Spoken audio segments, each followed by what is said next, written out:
ദൈവത്തിൻ്റെ അതിപരിശുദ്ധ നാമം വാഴ്ത്തപ്പെടുമാറാകട്ടെ. വിശുദ്ധ നോമ്പിലേക്ക് നാം പ്രവേശിക്കുകയാണല്ലോ.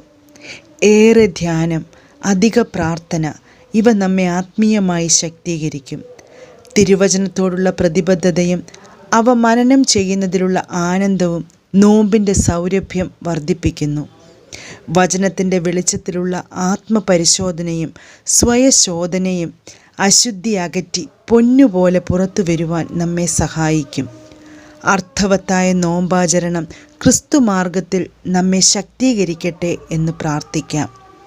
നമ്മുടെ അല്പസമയത്തെ ധ്യാനത്തിനായിട്ട് തിരഞ്ഞെടുത്തിരിക്കുന്ന വേദഭാഗം യെശയ്യാ പ്രവാചകൻ്റെ പുസ്തകം 58-ാം അധ്യായം. ഇന്ന് അനുഷ്ഠാനങ്ങൾ കേവലം ആചരണങ്ങൾ മാത്രമായി തീരുന്ന അപകടം നാം കണ്ടുകൊണ്ടിരിക്കുന്നു. നിരന്തരമായ സ്വയവിമർശനം സംഭവിക്കുന്ന ഇടത്തു മാത്രമേ ജീവൻ്റെ തുടിപ്പുകൾ നിലനിൽക്കൂ. ദൈവവചനമാകുന്ന കണ്ണാടിയാണ് വിശ്വാസ ജീവിതത്തിലെ ആത്മവിമർശനത്തിൻ്റെ മാനദണ്ഡം. നമ്മുടെ ജീവിതാവസ്ഥകളുടെ യഥാർത്ഥ രൂപം കാട്ടിത്തരുന്നതോടൊപ്പം നാം ആയിത്തീരേണ്ട അവസ്ഥയും കാട്ടിത്തരുന്ന കണ്ണാടിയാണ് ദൈവവചനം. നോമ്പാചരണങ്ങളുടെ ഉദ്ദേശവും അതിൻ്റെ ഫലപ്രാപ്തിയും വർണ്ണിക്കുന്ന ഈ അധ്യായം ദൈവം തൻ്റെ ജനത്തോട് നടത്തുന്ന സംവാദമായി നമുക്ക് വായിക്കാം. യഥാർത്ഥ നോമ്പ് എന്താണ്? 3 ചിന്തകളാണ് ഇവിടെ പറയുവാനായിട്ട് ആഗ്രഹിക്കുന്നത്. 1. നോമ്പ് യഥാർത്ഥ ആത്മതപനത്തിൻ്റെ ദിവസങ്ങൾ. നോമ്പ് യഥാർത്ഥ ആത്മതപനത്തിൻ്റെ ദിവസങ്ങൾ.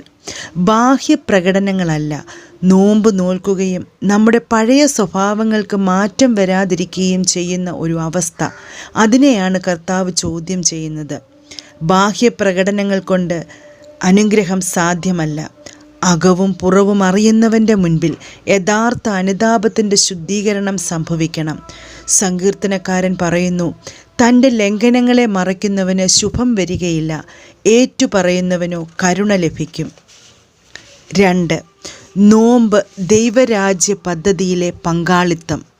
നോമ്പ് ദൈവരാജ്യ പദ്ധതിയിലെ പങ്കാളിത്തം. പൊതുജീവിതത്തിൽ നിന്നും പിന്മാറി വിശുദ്ധിയിൽ ജീവിക്കുവാൻ ആർക്കും കഴിയില്ല. സഹമനുഷ്യരെ അംഗീകരിക്കുന്ന ജീവിതശൈലി പ്രവർത്തിക്കുന്നതാണ് യഥാർത്ഥ നോമ്പ്. സ്വർഗത്തിനു വേണ്ടിയുള്ള പ്രാർത്ഥന മാത്രമല്ല.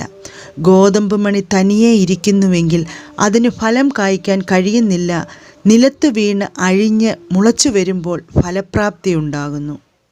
അഴിയുന്നത് ഇല്ലാതെയാകുവാനല്ല, അതിൽ നിന്ന് അനേകം ധാന്യമണികൾ ഉണ്ടാകുന്നതിനാണ്. നമ്മുടെ ഭക്ഷണം ചിലരുടെ പാർപ്പിടത്തിനും ചികിത്സയ്ക്കും ഒക്കെ ഉതകുമ്പോഴാണ് നോമ്പ് പുണ്യത്തിൻ്റെ ആർജനമാകുന്നത്. 3. നോമ്പ് അനുരഞ്ജനത്തിനും സൗഖ്യത്തിനും. നോമ്പ് അനുരഞ്ജനത്തിനും സൗഖ്യത്തിനും. 50 നോമ്പ് ആരംഭിക്കുന്നത് അനുരഞ്ജനത്തിൻ്റെ ശുശ്രൂഷയിലൂടെയാണ്. അന്യോന്യം ക്ഷമിച്ച് ദൈവകൃപ അനുഭവിക്കുവാൻ നമുക്ക് ഇടയാകണം. അനുരഞ്ജനത്തിലൂടെ നമുക്ക് സൗഖ്യം പ്രാപിക്കാം. നമ്മുടെ പരസ്പര ബന്ധങ്ങൾ കുറച്ചുകൂടെ ഊഷ്മളമാക്കാം. പരസ്പരം കരുതുന്നവരും സ്നേഹിക്കുന്നവരുമായി നമുക്ക് തീരാം.